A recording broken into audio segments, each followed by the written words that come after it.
could be larger than life, bigger than the world, living out the hopes and dreams of every boy and every girl. You could fly higher than the sky, shine brighter than the stars. You could have all you ever wanted, shoot the moon and reach for Mars. You know you could. Yeah, times are changing everywhere. Do we dream and do we dare? It's up to you, the door is open wide. Feel the rhythm of today, learn the part and join the play. The world is here, let's take it for a ride. You could be larger than life, bigger than the world, living out the hopes and dreams of every boy and every girl.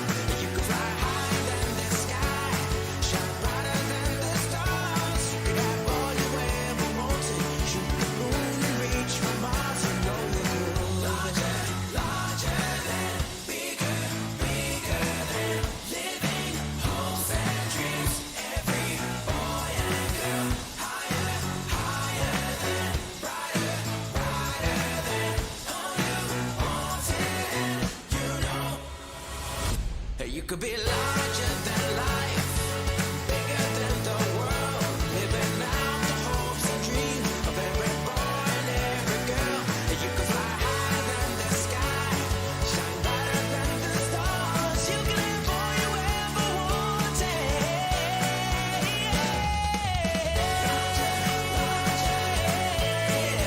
I'll just have a cup of coffee, then I'll go. Thought that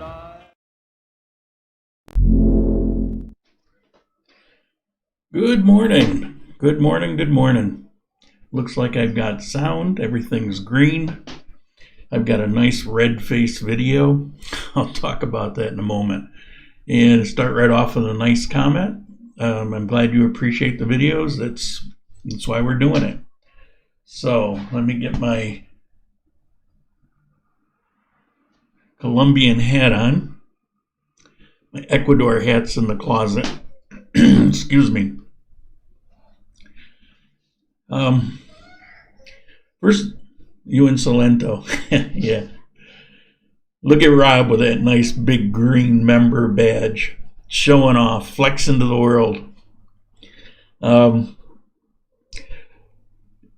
I got a number of new subscribers this week. Not sure why, but I'm grateful. Thank you. And hopefully you're watching today.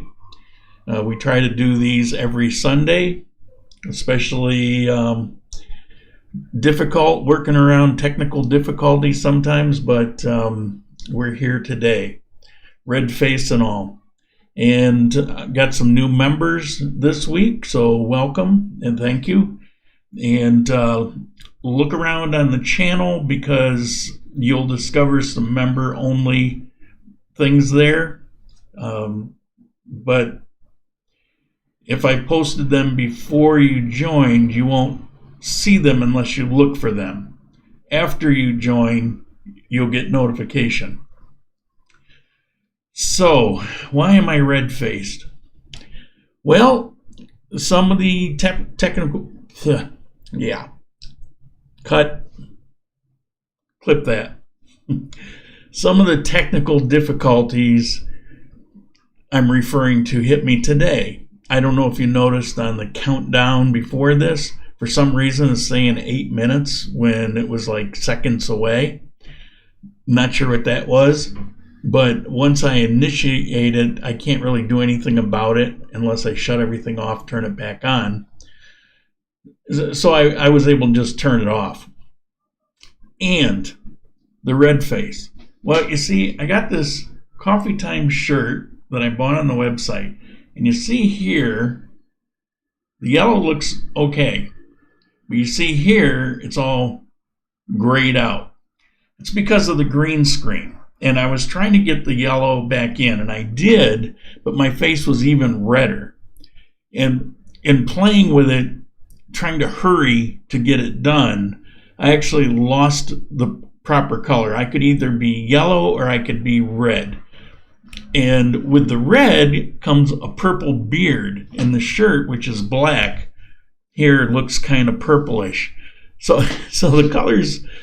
Well, just imagine this is the 60s, and you got some really good something or other, and the colors are just working it.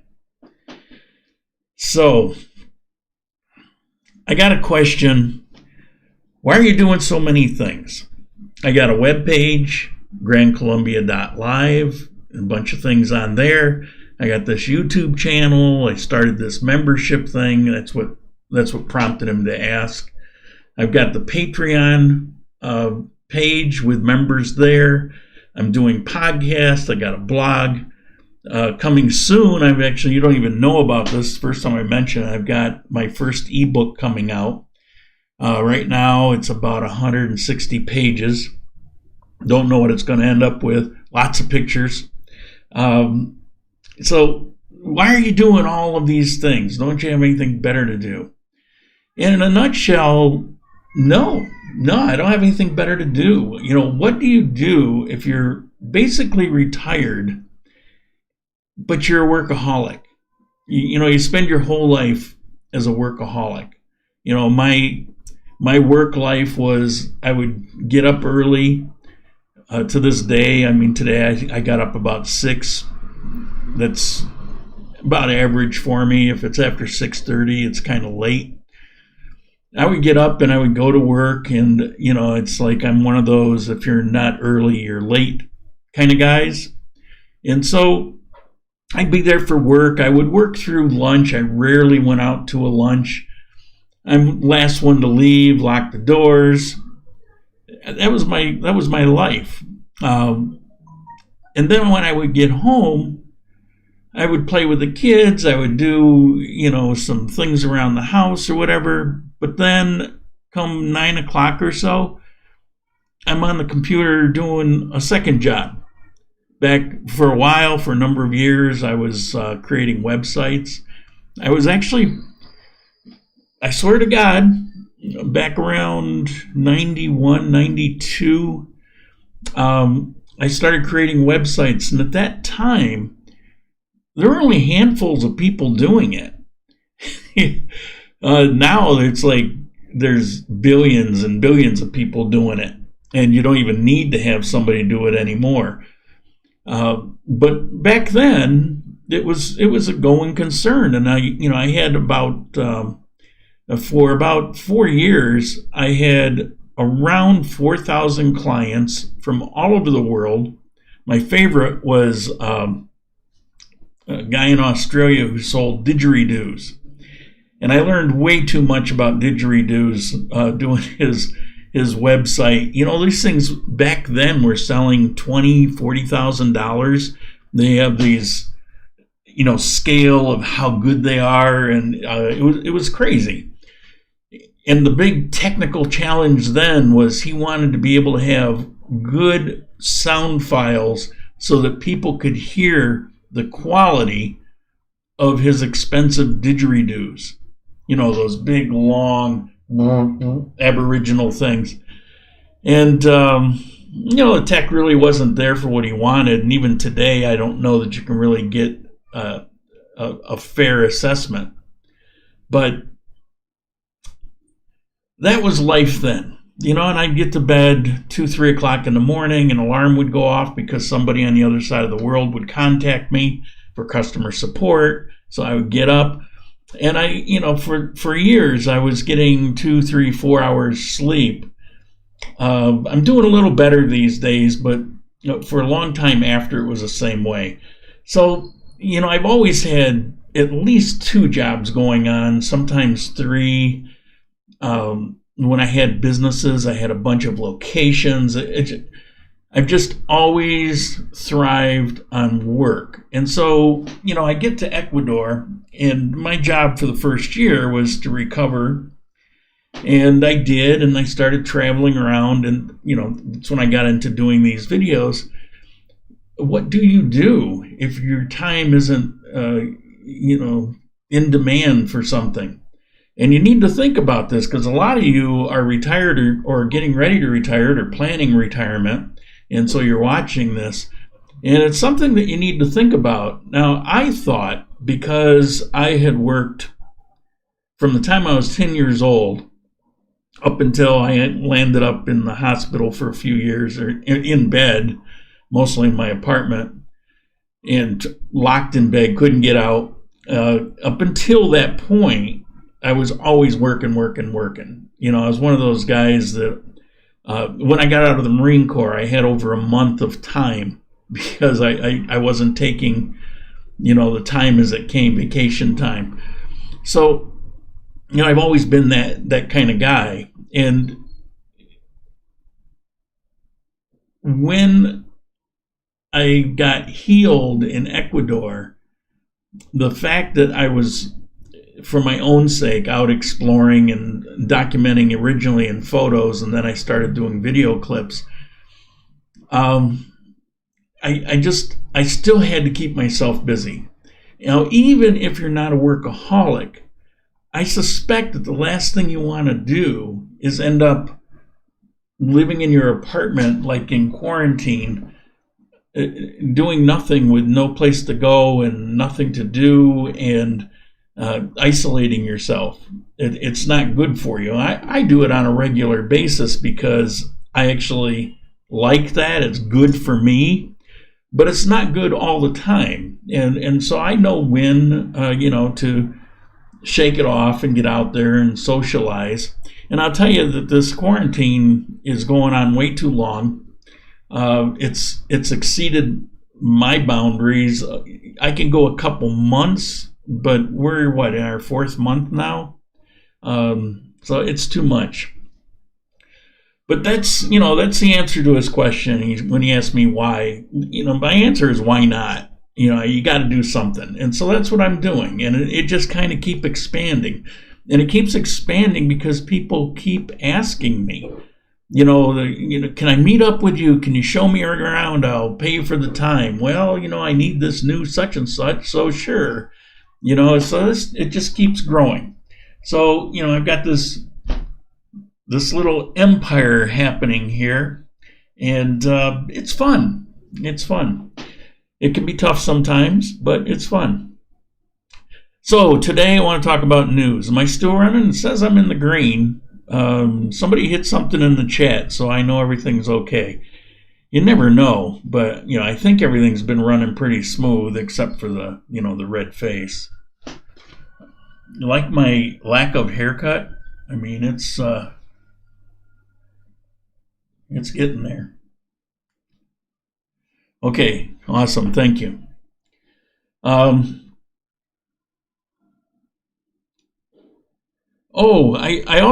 want to acknowledge, I want to thank, there's a whole lot of people, but this one in particular, Freebird, he's been donating on these chats for about a year, and there's other people that have been contributing, and I acknowledge them. Most people want to be anonymous. Freebird, I assume, wants to be anonymous, but he has put up a number of contributions that I didn't see because I was having chat issues. So, you know, I never acknowledged them, and I kind of felt bad. And the reason is there's a new feature, and I could go back and historically I can look at those, and his name every video just kept popping up.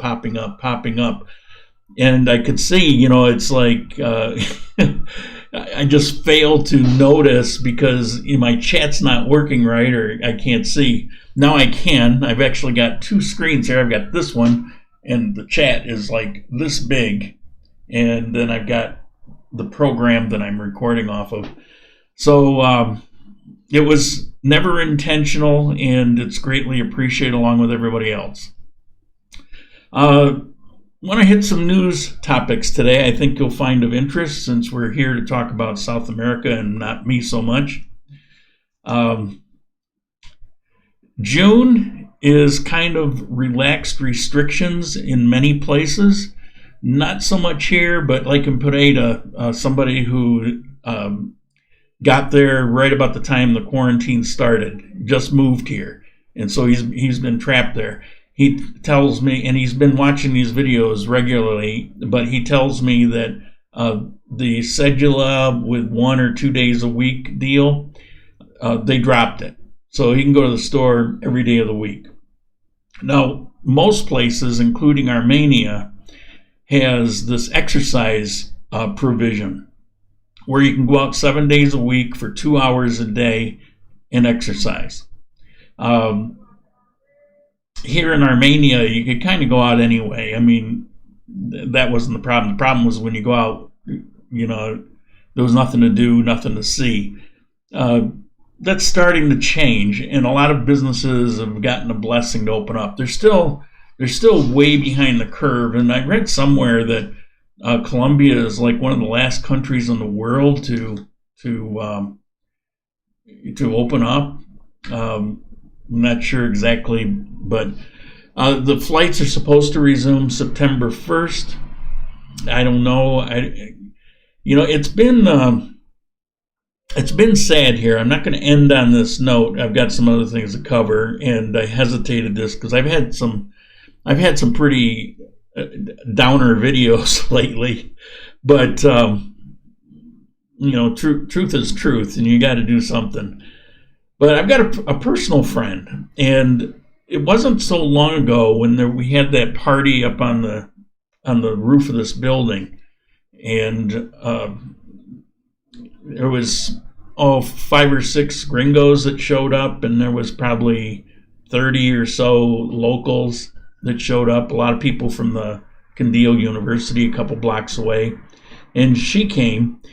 And she was showing me her phone, and she had this new Samsung 9, not 10, but Samsung 9, which is quite expensive. I think at the time it was around $600-700, and that's a lot of money. And she was very proud of it. She was showing it and comparing it to mine. I've got a Samsung 8 Plus, and she was so proud. I can't imagine how long she saved for that phone. I remember a year prior that her phone died, or she lost it, or whatever, and it took her all that time to get another cell phone. So she was really proud of it. Well, just yesterday I noticed on Facebook she had posted up an ad. She was selling it, and I, stupidly I said, "Why?" And I felt like an idiot afterwards. I know why.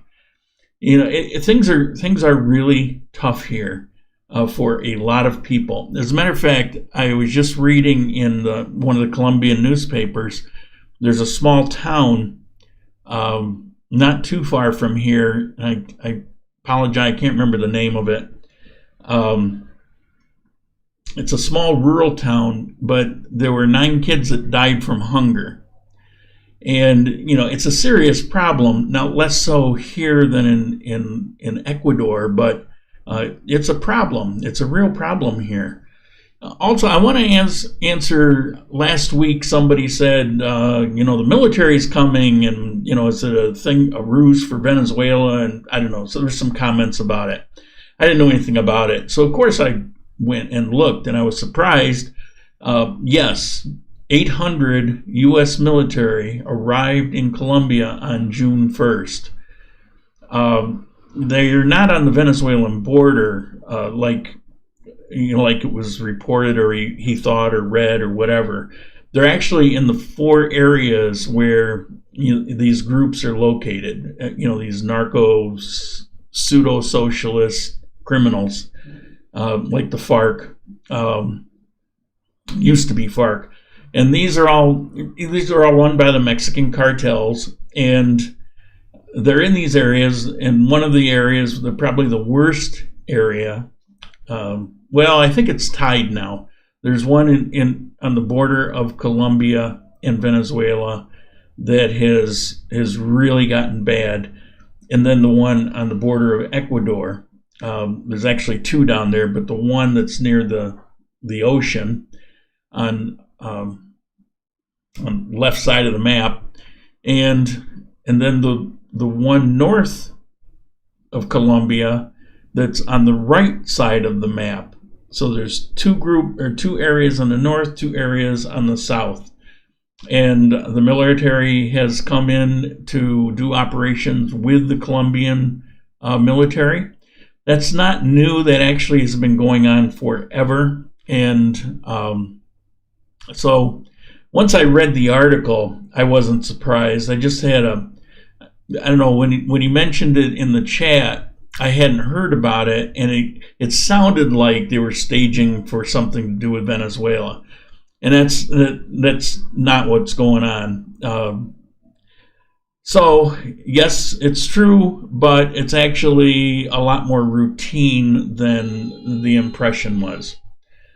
On the upside, coming to Quindío. Now, remember, Quindío is like a state in Colombia. It's called a department here, like a state. And Quindío, where Armenia is, and where Pereira is, it's Risaralda, and where Manizales is Caldas, and where Ibagué is Tolima, and those four make the coffee triangle. Yeah, well, there's a reason, but it does seem kind of funny. But we're all the coffee triangle, and Quindío, which I will say is the heart. Now I know some people are going to be upset about that, particularly people in Manizales, but there's a reason it's actually the heart of the coffee country. Why the coffee park, amusement park is here, because it's historically, this is it. But coming to Quindío are 3 new theme parks. One of them will be located down in Pijao. I'm not sure where the other 2 are going to be located. They really want to pump up the tourism. Now, this happened, the plans for this began prior to the corona hitting, but the investors and the people here in Quindío, they got together, they had a meeting, everything's back on track. I don't know when they're going to open. I'll let you know as we go along. I assume a couple years. But one thing I found really interesting in this news, heard nothing about, is there's going to be addition to these. I'm not sure where it's going to be located, but it's going to be, are you ready for this? I should have a button where I can do a drum roll. They're going to have a racetrack, an automobile racetrack, all electric cars. I'm serious. That's what I read. It's beyond the planning stage. The money's there, and the plans have been drawn up a long time ago, and they say this is really going to happen. Pretty interesting. It's the intent will be. I know just from watching some YouTube videos, the Top Gear, things like that, that this is a growing trend. But apparently Colombia wants to get in on it, and they're looking to build a world-class electric race car track in Colombia. So when you have the circuit going around, this will be one of the spots right here in Quindío, which is pretty awesome. I grew up with car racing. Of course, half of the fun is smelling the exhaust and the gasoline, and your ears ringing afterwards from the noise.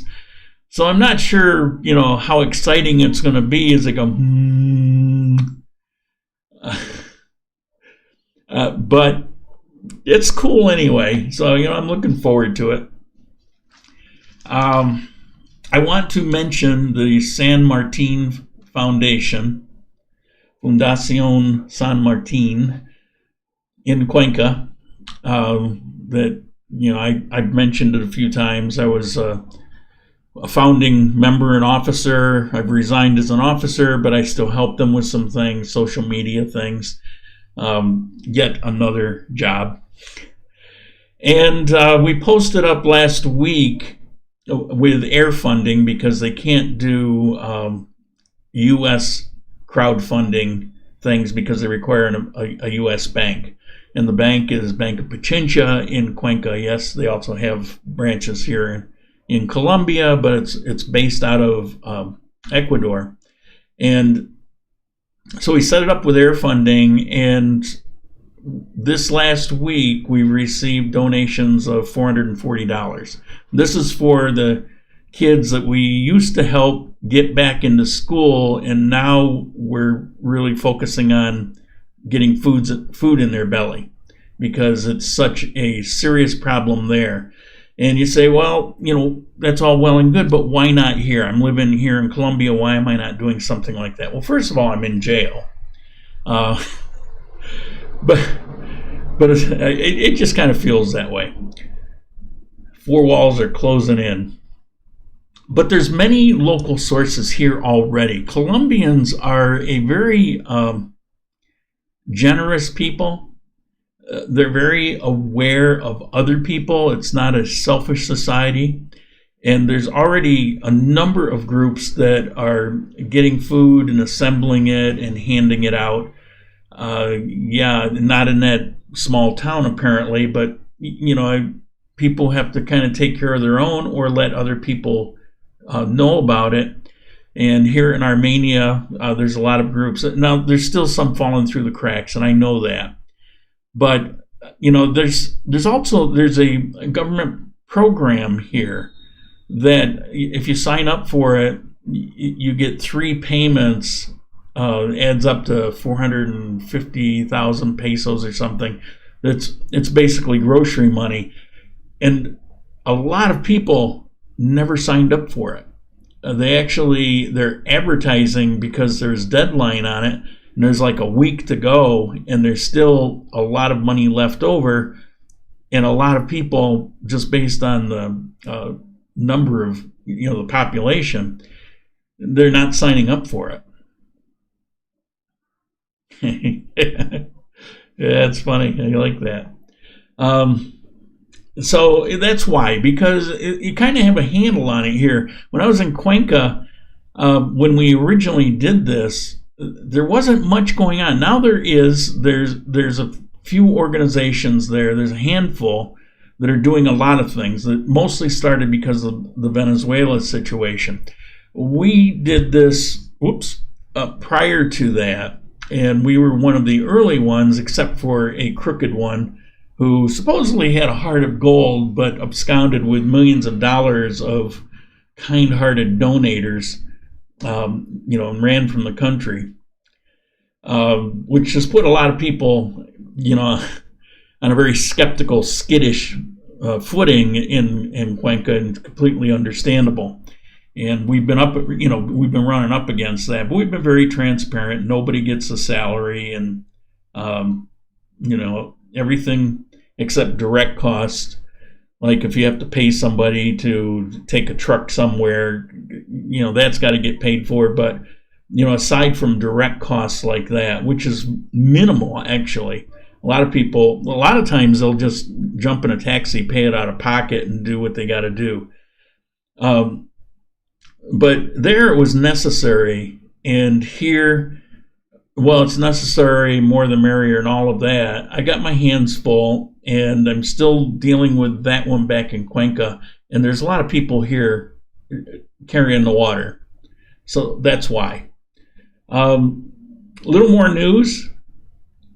There's a bit of a government-approved underground economy that actually started up in Calarca, and it's been spreading. Now, if you don't know, I'm in Armenia, which is in the heart of Colombia, and less than 2 miles, it's like almost the same city, but there's a touch of country and a river between us. It's this little town, cute little town, very working class. I would say almost a poor community, but it's more just very working class. Armenia's working class. They're very working class. Where Armenia might be truck drivers, they're more field workers, that kind of thing. But out of necessity, there's a fair number of artisans that, you know, create crafts and things to be sold in Salento and the tourist areas.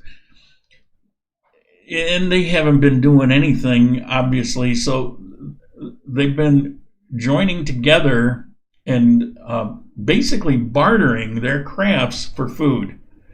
And in a few cases, some have donated crafts for food to be given to others, but mostly it's how they're, you know, they can't earn any money, but they're bartering off goods. So I'll give you this if you give me that. And the government heard about it. Instead of, you know, shutting it down because where's our tax money or whatever, basically they put their stamp of approval on it and said, go ahead, we're not going to bother you, which is pretty cool. I'm glad to see that. And my last item, you can go ahead and start any questions that you have. Wow, doing good on time.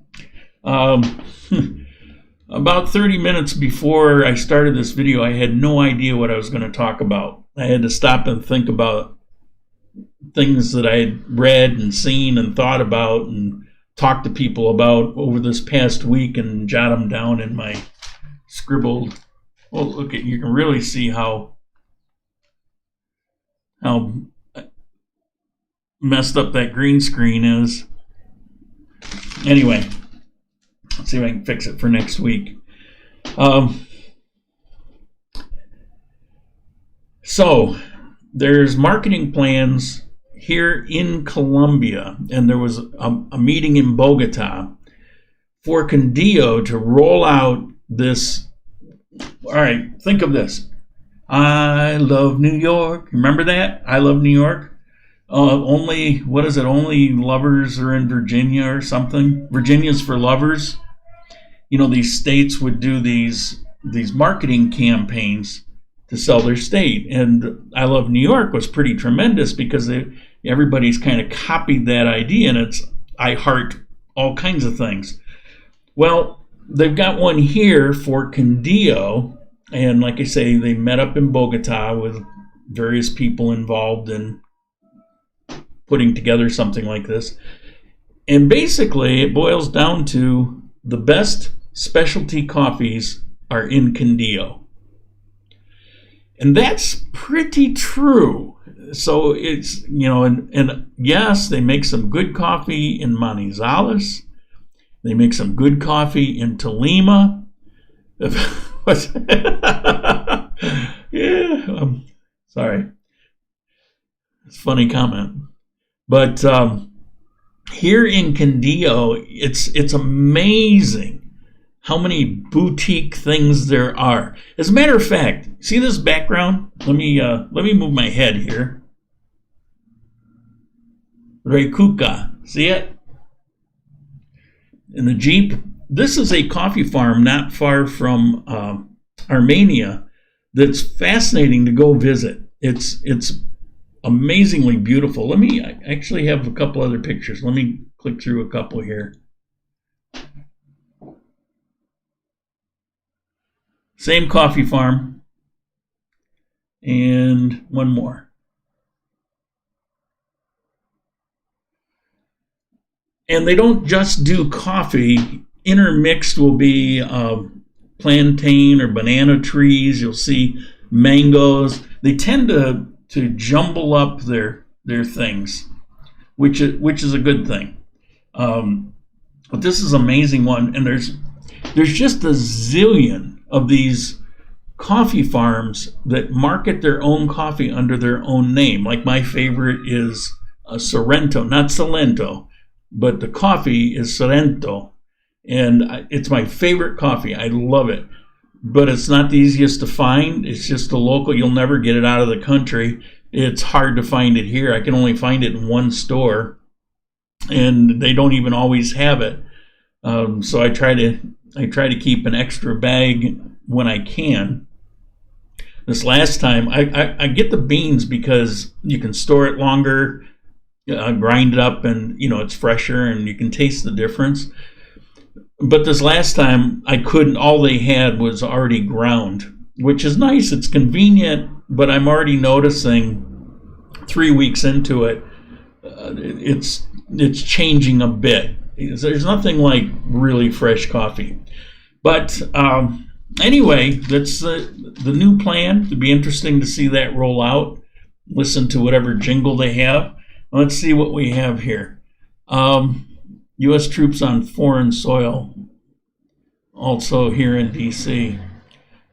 Well, in D.C., in states, you have the governor, who is basically the commander-in-chief of the National Guard for that state.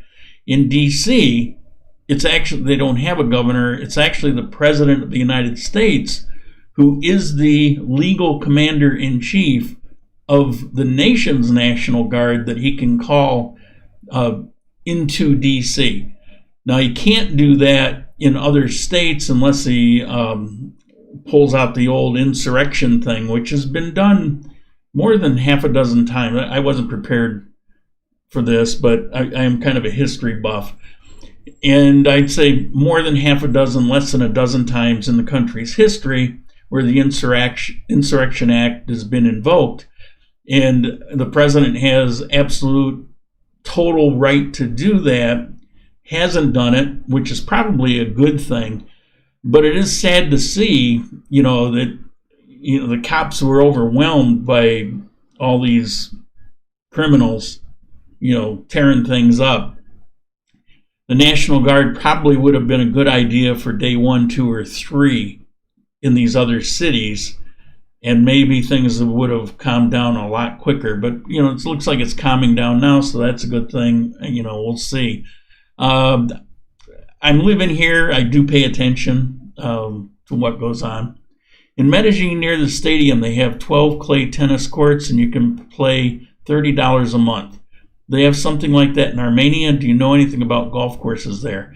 I don't know about golf courses. I could not bring my golf clubs, and I don't know. Since then, golf has been completely out of my thought process. And I used to love to go golfing. I imagine there is. But as far as, there is a sports club here. It's called Bolo, and it's a big building with 3 or 4 floors. They've got restaurant in there. There's bowling alleys, hence the name Bolo. But there's also this huge outdoor complex with a bunch of clay tennis courts and soccer fields and baseball. There's all kinds of stuff, indoors and outdoors, basketball. And I don't know the membership. I was told, I don't remember, but $30, it's probably maybe not quite that. I think there's a swimming pool there as well. Pretty much everything you can imagine with sports is there. It's 5 or 6 blocks from me. So I would say yes. Don't forget Department Coffee, some of the best. No. I'll stick with what yeah, here's the thing. How can you say that? I've had some Manizales coffee that, or Caldas, absolutely tremendous. And if I'd never had anything else, I think it was the best in the world. I had a particular coffee in Hawaii that was, oh my God, it was just amazing. And my memory says, it was maybe one of the best in the world. Ibage, I've only ever had coffee from there one time. And it was just a coffee, but that doesn't mean they don't have others. But by the sheer quantity of these boutique coffee farms here in Quindío, I have to say it wins, if nothing else, based on that. But you have people that work for generations to improve their coffee. It's kind of like wineries in France. They've been doing their thing for so long, passed down generation after generation, and this was the heart of it. So, I'll put my money on it's probably here in Quindío, but so I'm sure somebody can come up with a coffee and make a case for it somewhere else. I think I think the thing is, here in Candio, most coffees that you're going to try that are Candio-based coffees are going to be exceptional. Where in other areas, you can have really good coffee, but only occasionally stumble into that really exceptional life event coffee. I got spoiled here. I was trying various ones from Candio, and the range is so, it's amazing how different they are. Coffee is not coffee. The differences are distinct and noticeable, but the range here in Candio is just stunning. And I'm not saying 10 or 12. I'm saying maybe close to 100 different boutique places that are marketing their own name brand. I don't know. I probably should count. Does Sorrento have a farm? No, you mean, okay, I don't want to confuse this. Salento, with an L, is that tourist town. And there's coffee farms around it. Sorrento, that you just spelled, is a particular brand from a farm of that name here in Candio. They're not in Salento. They're between me and Pereira on the west side of the department. They're kind of in the middle of nowhere. The climate is optimal. It absolutely is. The climate is amazing, and it's why this was such a thing. Now, coffee spread throughout the world now. They grow it everywhere. And I've tried many of them. There's some pretty amazing coffees that come up out of Africa. The Middle East has, their versions. Little bitter for me. Hawaii, the coffees I've had there, and one in particular, it was just smooth as silk, and it was not bitter. It was really good. I know a lot of people like that bitterness. Personally, I don't. There's a touch of bitterness in the Sorrento, but it's not overwhelming. I can actually taste it on my tongue now from the coffee that I had a couple hours ago. The slight bitterness. It lets you know it's there, but it doesn't overwhelm the flavor, and that's what a lot of them do that I don't like. I don't know. I don't have the lingo down for coffee. I've tried zillions of them, and I know what I like. And it's funny, when I did that interview going back probably a year ago with the guy that is the head honcho for the Cafe Candio coffees, he told me exactly what I would like. And so, I got it, and he was right. It was right in line with my palate. Not as good as the Sorrento, though. But my second favorite coffees come out of the Candio Cafe, but they're more of a co-op where they've got a whole bunch of these boutique under their umbrella. So you can buy it, this one from this place, but it's under their brand. They make less on it, but it's certainly more widespread. And some of those are exported. So there's some real advantages. And, I can imagine the discussions of the coffee farms about, is it a good idea? Is it a bad idea? Are we selling out to the big corporate entity? Which they're not so much. Juan Valdez is a big corporate entity.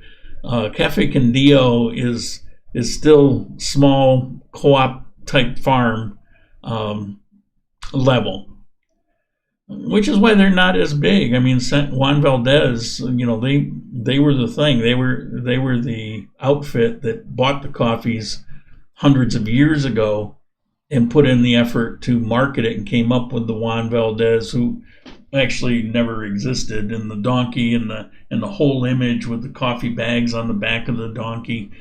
That was a marketing campaign like I Love New York. And it was one of the most effective in history. I mean, you have to look at Coca-Cola to come up with I mean, who doesn't know that logo for Juan Valdez? Anyway, I'm off track here. Do I drink my coffee black? I don't drink my coffee black, but when I'm tasting coffee, I taste it black. I prefer to have, okay, now I love mochachinos.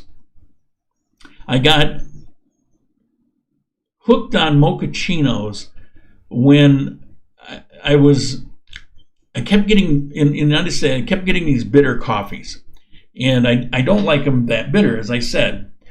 And somebody told me, or I read, that chocolate and coffee go hand in hand. And the purpose of the chocolate in coffee is it smooths over or reduces greatly the bitterness. So I started trying it, and it works. Now, for years, I've had this thing where, yeah, I know this is not a purist thing, but you like what you like. And once a day, probably 5 days a week, I'll have skim milk, scalded, half a cup. The coffee, basically espresso strength. I put in 2 hefty scoops of coffee into about what would be 4 or 5 ounces of water. And I steam that up, and I pour that in, which is very strong on its own, into the half a cup. So it's about half and half skim milk, because skim milk froths better than regular milk. So I do that, and then I take 1 regular teaspoon of Nestle's Quick. Now I can hear all the groaning and, oh, you fraud. And it's, hey, you like what you like. And I've done this for years. And so I take 1 scoop, teaspoon, not tablespoon, teaspoon of Nestle's Quick, and that's my coffee. And I've actually gotten in the habit for the past couple years of sprinkling cinnamon on the top. Now the skim milk, it's not just scalded skim milk laying there, it's frothed. So that's why I have such a big cup, because it's like a mixing bowl. And I learned that I had a French press that was just crap. It was plastic, and it didn't work for crap. But I learned on a YouTube video that you can use those to froth your skim milk. So you put your scalded skim milk in a French press, about so much in the bottom, and then you use that plunger and you pump it. And it doesn't take but 5 or 6 pumps, and the volume is like 4 times. And so I'll take that and I start pouring it in. I'm mixing it with the coffee. Start with the Nestle's Quick, and I pour the hot coffee on top of it. Now I start pouring in the scalded foamed milk. And I just pour it in, stirring, pouring until it's absolutely full, won't take any more. And I take a cinnamon shaker, shake it on the top.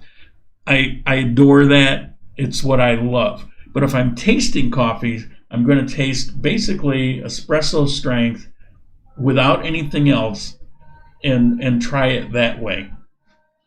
Because the way I like coffee covers a lot of the nuances about coffee, but it doesn't change how I like to drink it. So could I sit down and enjoy an espresso? Yeah, but I'd be thinking, I wonder if they have any Nestle's Quick in the back room. I wonder if they got any skim milk.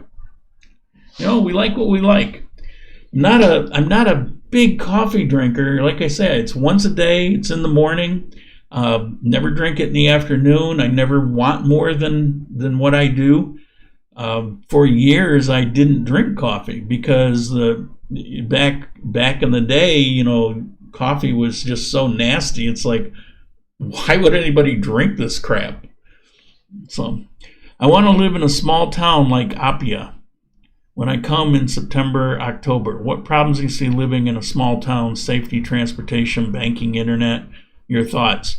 Well, a small town, you're going to have lots of sacrifices in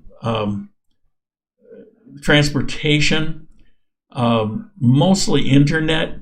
It's, you know, there's a good chance that it's going to be kind of sucky. It depends on the small town. you can find small town. The safety, smaller the town, the more safe they are, but they're safe in general. Crime for Colombia is so blown out of proportion. It's like I've tried to give it perspective so many times. It is just so blown out of proportion. You say, well, it's like I know so many people that got mugged, in Medellin and Bogota, and yeah,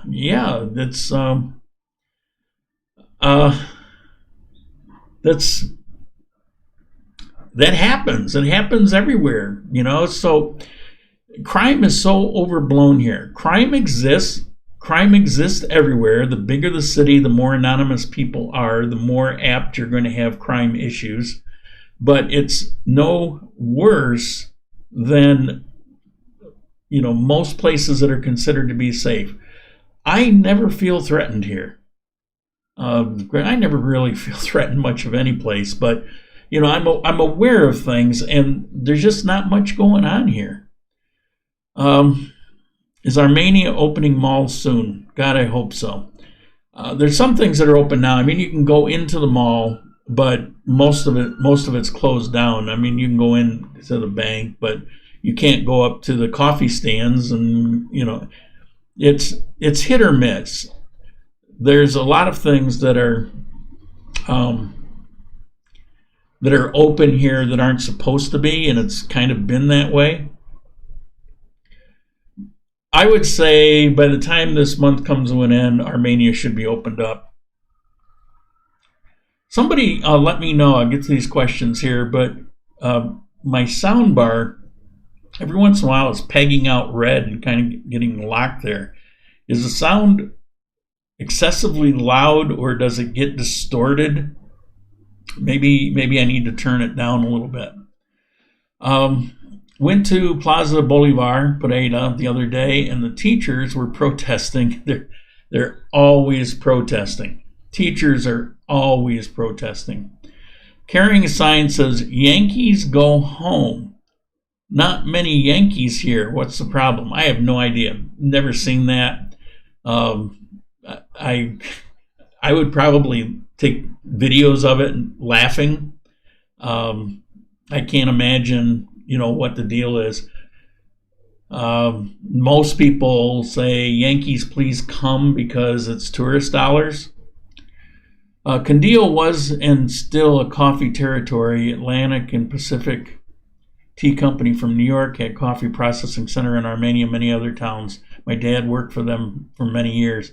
Yeah, I mean, it really, when I say it all began here, it really did. This is the epicenter for, coffee of the world. This is it.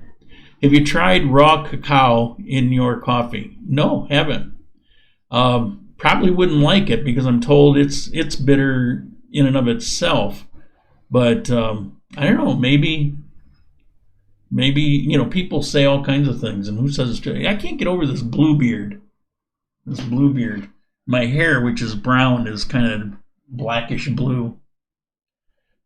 Sweating. Sound is a little loud. Okay. Well, that explains it.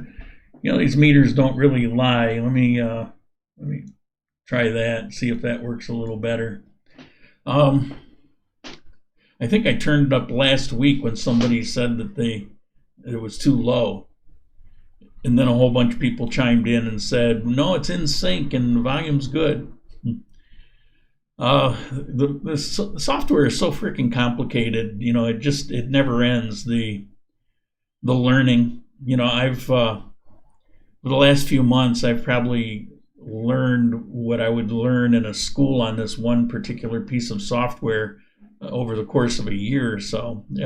It's amazingly complicated. And the more you know, the more you find out you don't know. Sound is a little loud. Sound is perfect. Sound is a little loud. All right, well, it still should be okay. I just turned it down a little. I think what it is this microphone here. I lean into it once in a while.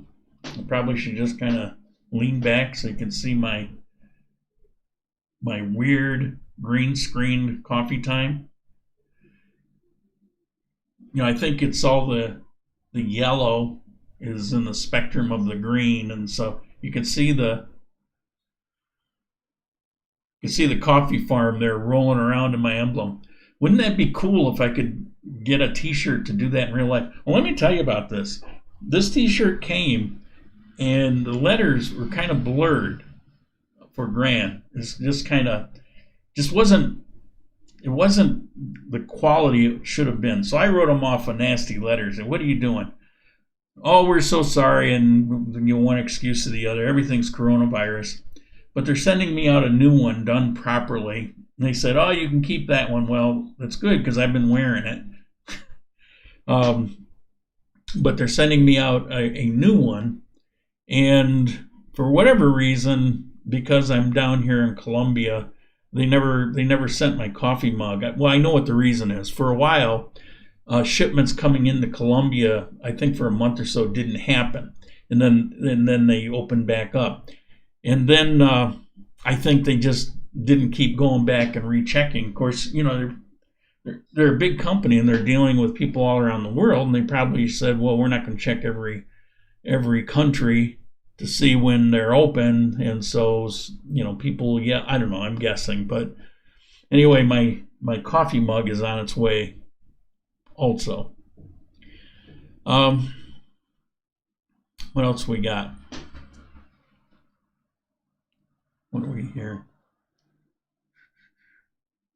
All right, we're doing good on time. Don't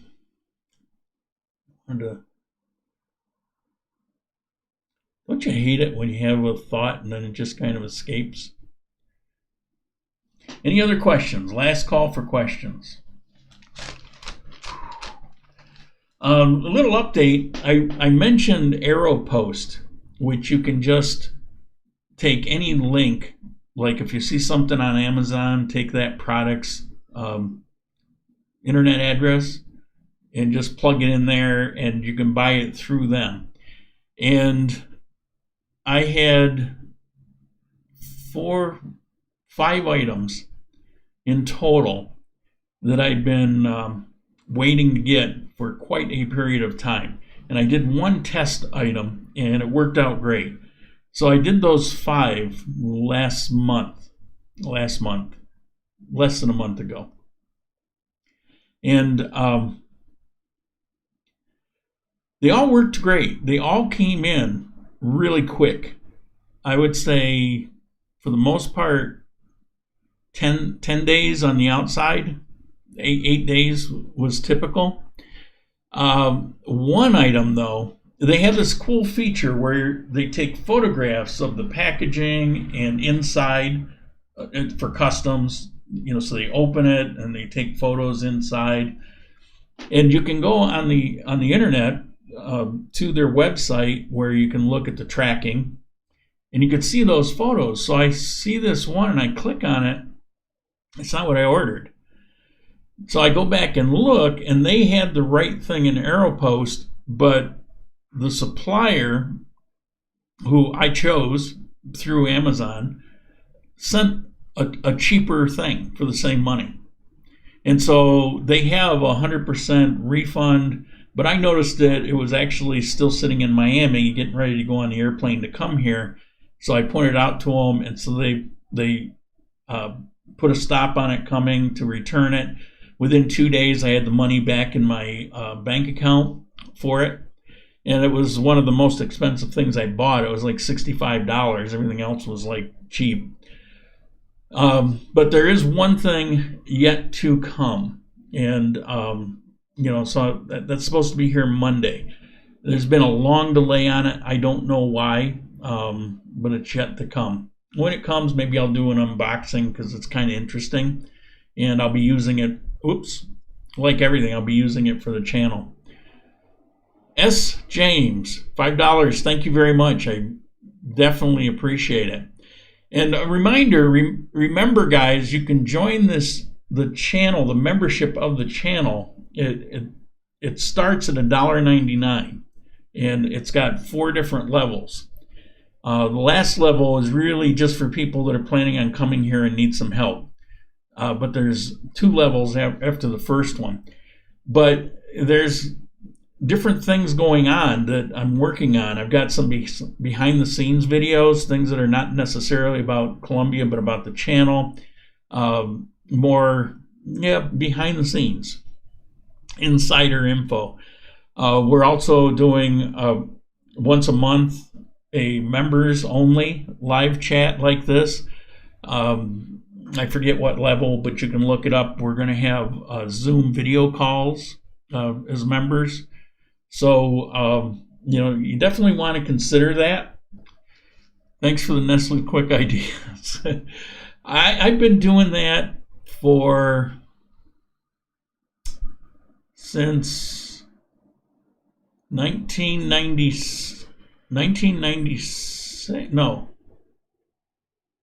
2000, the year 2000. So I've been doing it for 20 years. What's your thought about what's going on in the USA, all the protests, riots, and looting? I'm not surprised because, I was gratified to see it actually come out in the press, but it didn't for the first few days. But I mentioned it on this channel last week, and I've told a couple people that all you have to do is watch a couple of the videos on YouTube, not the news channels. They're the worst place to get news. But people, they're in these things and they're posting up, their videos. It was so evident, so obvious that Antifa, this other group, it's 3 letters like RMA or something, REM, and some of the Black Lives Matter, not all. The funny thing about Black Lives Matter, you've got these very violent chapters that are working hand in hand with Antifa, and you've also got chapters that are actually trying to do something good. They're the Martin Luther King branch of the Black Lives Matter. But the Antifa and this RAM group, which is basically a communist group, they're all in cahoots. And you could see that in these street videos that they were in there. When you see all these, white emo kids with blued out hair and they're, trying to look tough and they're all in black and everybody's got face masks. But you could see them, they're the ones that were throwing the bricks. They get in and amongst protesters who think they're doing good, whether they are or not. I have different thoughts on that. And I was a child in the 60s, so I did my share of protesting. But in the end, I joined the Marine Corps. But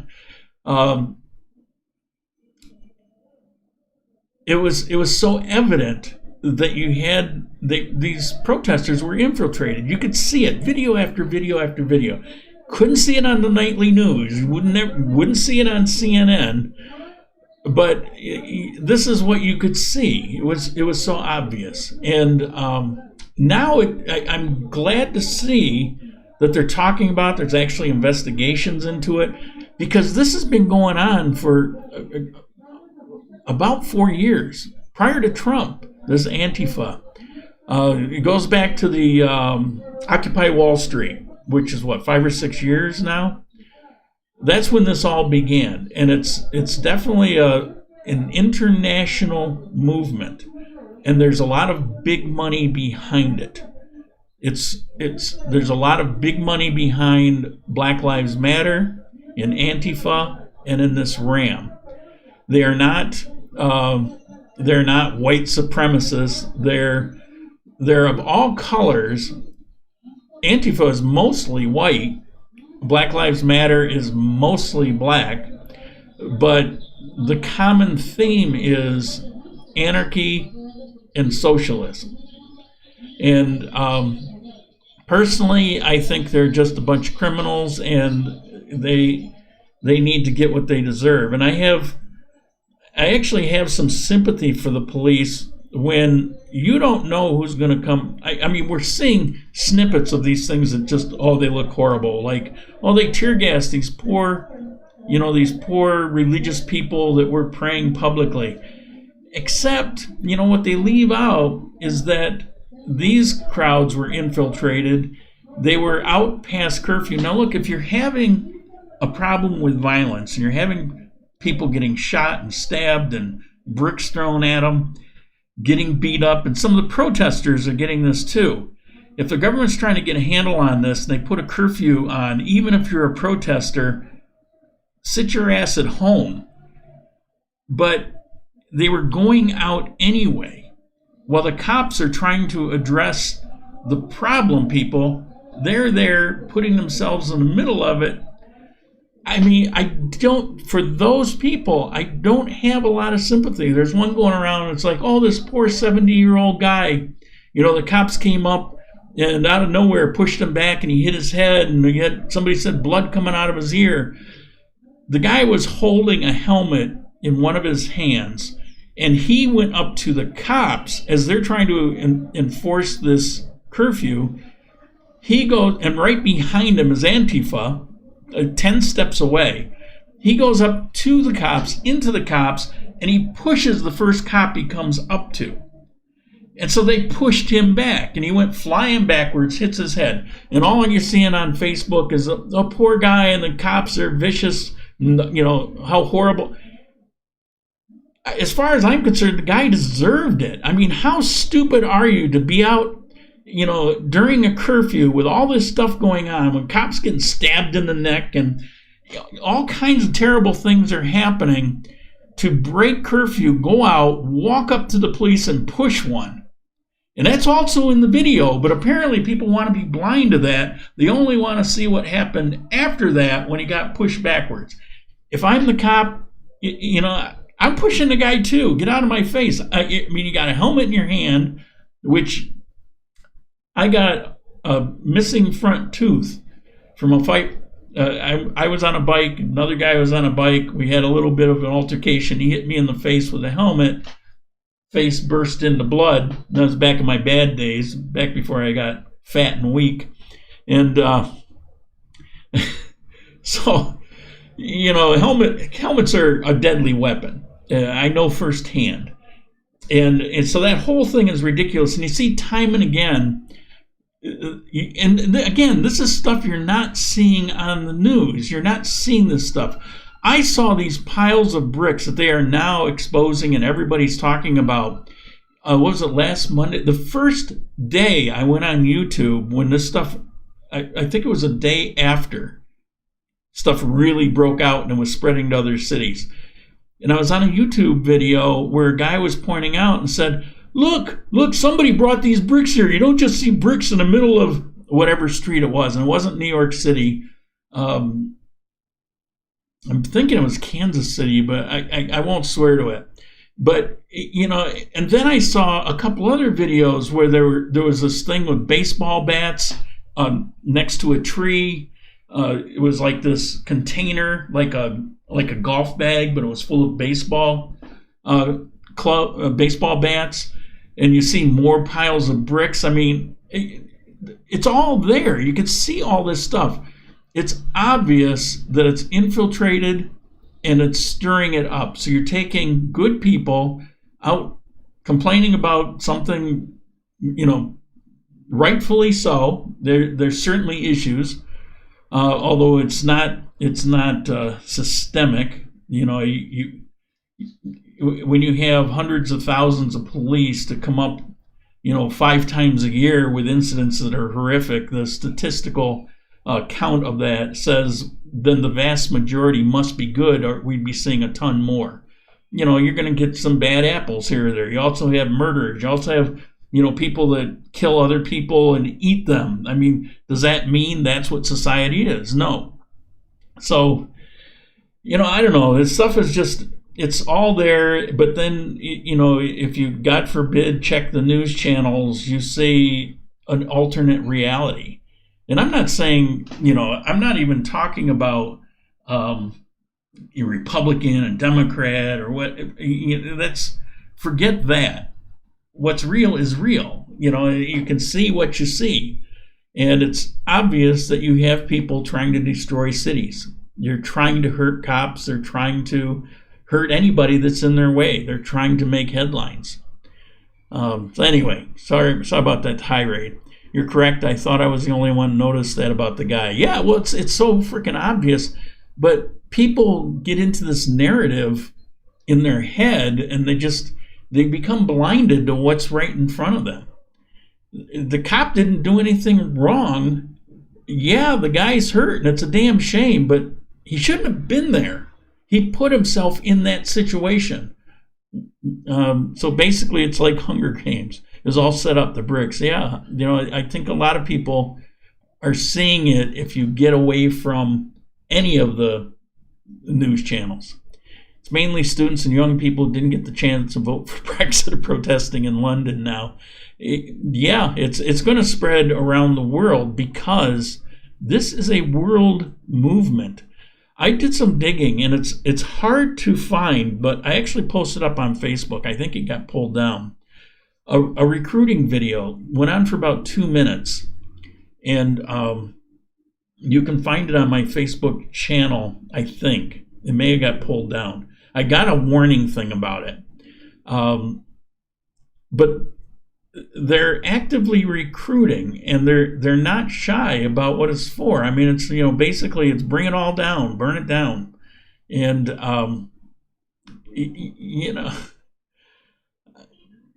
and you can get it in various languages. And anyway, I'm disappointed to hear that you think discussing the current trauma in the U.S., which is all about equality, is the appropriate topic on this channel. Your perspective is not shared here. All right, well, that's fair enough. Didn't mean to offend anybody. I tend to stay out of this, but I was asked what my opinion was, seeing it long distance, which seemed to me like a valid question. So I think the question was valid. You just may not have liked my answer, and I can get that because something like this, it seems like almost everything these days ends up being sides. Like the minute I say something that, kind of strikes a nerve with you, you see me in a different light. And then we become divided. When in reality, we could probably sit down, have a cup of coffee, have a good old time, and maybe even talk about politics and not have an issue. But it's the world that we live in now. And I'm not going to live in fear of what I say. I just do avoid anything that seems political. But what I was talking about isn't even politics. It's I'm saying this is what I'm seeing from here, and this is what I see going on, and it's not something I'm making up. It's not something anybody's telling me. It's actual information that you can see. So I'm sorry you're disappointed, but I get it. So do we have any other questions on a different topic? And if not, then we'll kind of wrap it up for today. Hate to end on that down note. But David Daniels, also remember that I can't get out much. There's not much going on, and so that news is about as much as I'm seeing. Not related to Colombia, but anyone familiar with Forest Fen treasure hunt in the U.S. after 10 years, it's finally been found. I have no idea what that is, but I'm going to look it up. It's a strange world we live in, Master Jack. Yeah. How does all about equality have anything? No, it's like, let's not go into, he said his piece, and I get what he said, and he said it with respect, and I have no problem with that, and I have no problem with people having different opinions. Just because it's what I see doesn't mean I'm right. It's my evaluation of what I see. But somebody else may see it differently. So, I don't have a problem with that. It's all good. Yeah, that's basically it.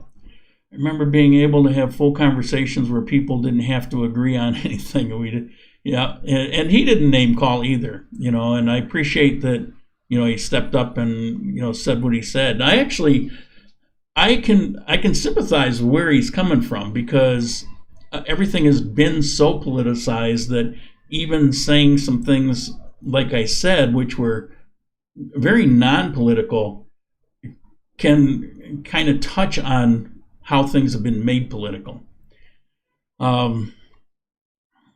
Yeah, I have a right to my opinion. My opinion doesn't change because somebody doesn't like it, but like I said, I respect that he's got one too. So, and that's not because this is a channel and I'm trying to, be middle of the road. I'm not a middle of the road guy. I say what's on my mind, but I'm also, I've always been open to hear other people's points of view. So, right to an opinion, I'm Latino. The Queen and the Conqueror on Netflix was filmed in Cartagena. Oh, yeah. Sadly, there's a lot of things on Netflix that are done here in Colombia, and almost all of them hover around the drug trade. And it's a bit of a sore subject for people here, as you can imagine.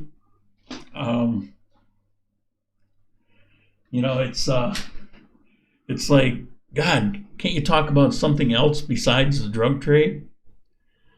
And that's why people get such an impression about there's so much crime and there's so much of blah, blah, blah.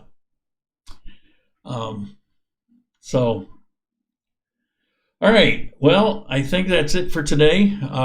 Thank everybody for tuning in. I hope you can deal with the opinion that I had.